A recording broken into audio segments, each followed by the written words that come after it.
श्री राम जी का विवाह और राज्याभिषेक दोनों ही शुभ मुहूर्त देखकर शास्त्रों के अनुसार विधि पूर्वक संपन्न किए गए थे। फिर भी न तो उनका वैवाहिक जीवन सुखद रहा और न ही राज्याभिषेक पूर्ण हो सका।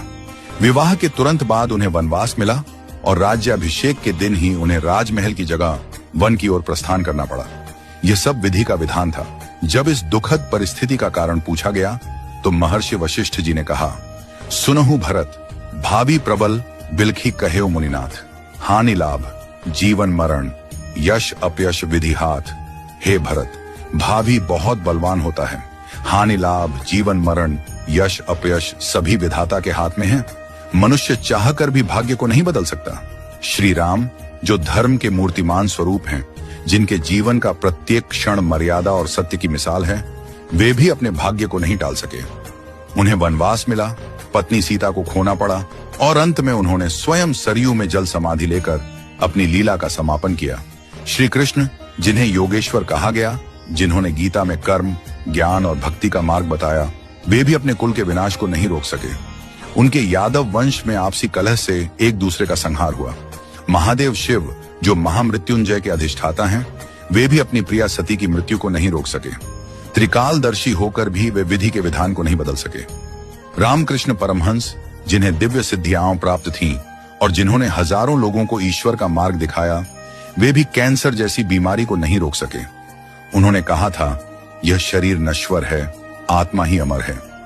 रावण जिसके पास अपार बल और ज्ञान था, जो शिव का भक्त था, वह भी अपने अहंकार के कारण नाश को नहीं टाल सका। कंस जो जानता था कि श्री कृष्ण उसका अंत करेंगे, फिर भी विवश था। इन सभी घटनाओं से यही सिद्ध होता है कि मनुष्य अपने जन्म के साथ ही जीवन और मरण, यश और अपयश, लाभ और हानि, स्वास्थ्य और रोग, शरीर का स्वरूप, परिवार, समाज, देश और स्थान, इन सब का निर्धारण करके आता है।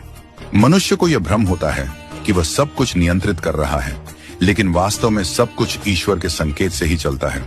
इसीलिए साधक को चाहिए कि वह मन, वचन और कर्म से सहज, सरल और सदाचारी बना रहे, सदैव प्रभु का स्मरण करता रहे और अपने कर्तव्यों को श्रद्धा और निष्ठा से निभाए।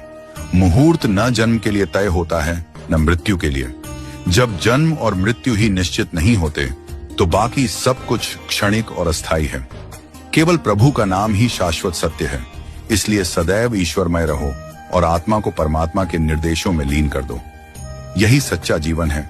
नियति को स्वीकार करना और प्रभु में समर्पित रहना। हमेशा अपना कर्म करो और बाकी सब कुछ प्रभु के ऊपर छोड़ दो। वही सब करने वाले हैं। हम और आप तो बस कठपुतली हैं जो प्रभु की इच्छा से चल रहे हैं। तो जैसा प्रभु को चलाना है वैसे ही चलते रहो और जैसा प्रभु को करना उसको होने दो।